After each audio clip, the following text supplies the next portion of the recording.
Cuban Missile Crisis, the 13 days when the world nearly ended.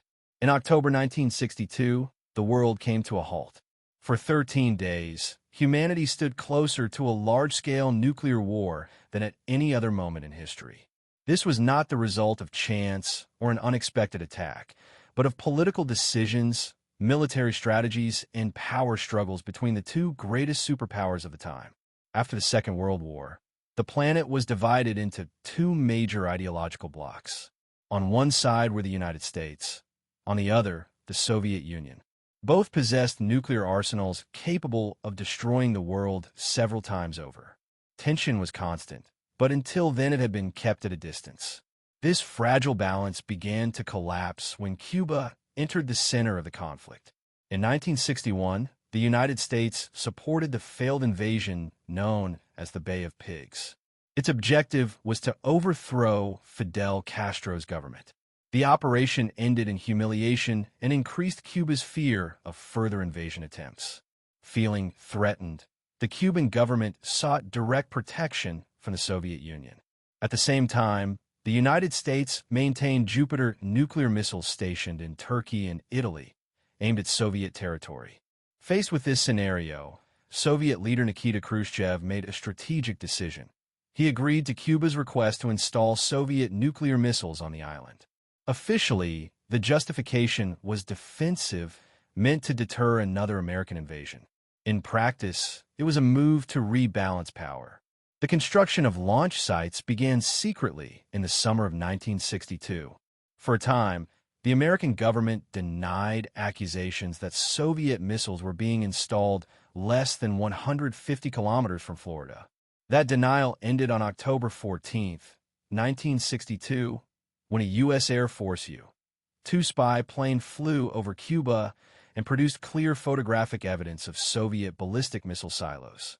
The following day, President John F. Kennedy, the presence of those missiles was considered an act of war. Kennedy then created the EXCOM, the Executive Committee of the National Security Council, composed of the country's top civilian and military leaders. The group met intensively to decide how to respond to the crisis. The options were extreme. Some military leaders argued for an immediate airstrike on the missile bases, followed by a ground invasion of Cuba. Others believed that any military action could provoke a Soviet response and trigger a nuclear war. The dilemma was clear: demonstrate strength without ending the world. After long deliberations, the chosen solution was a naval blockade, officially called a quarantine. The United States announced that it would not allow new offensive weapons to reach Cuba and demanded the removal of the missiles already installed. Soviet ships approached the blockade line while the world watched on television, gripped by suspense and fear.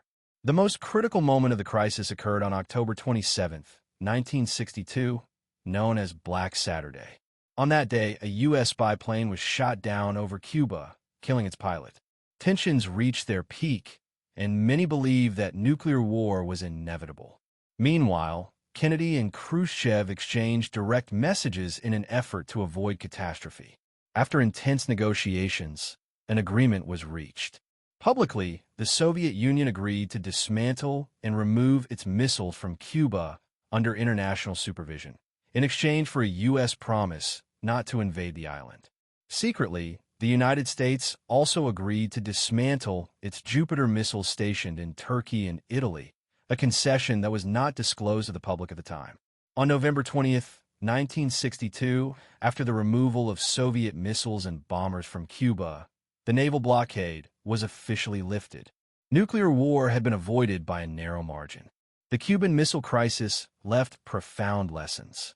It highlighted the dangers of the arms race and led to the creation of direct communication mechanisms between Washington and Moscow, as well as international agreements aimed at limiting nuclear tests and the proliferation of nuclear weapons. For 13 days, the world stood on the edge of total destruction. The crisis showed that wars do not begin with bombs, but with decisions. Decisions made far from the battlefield, whose consequences fall upon all of humanity. This was the Cuban Missile Crisis, a moment when the world survived by very little.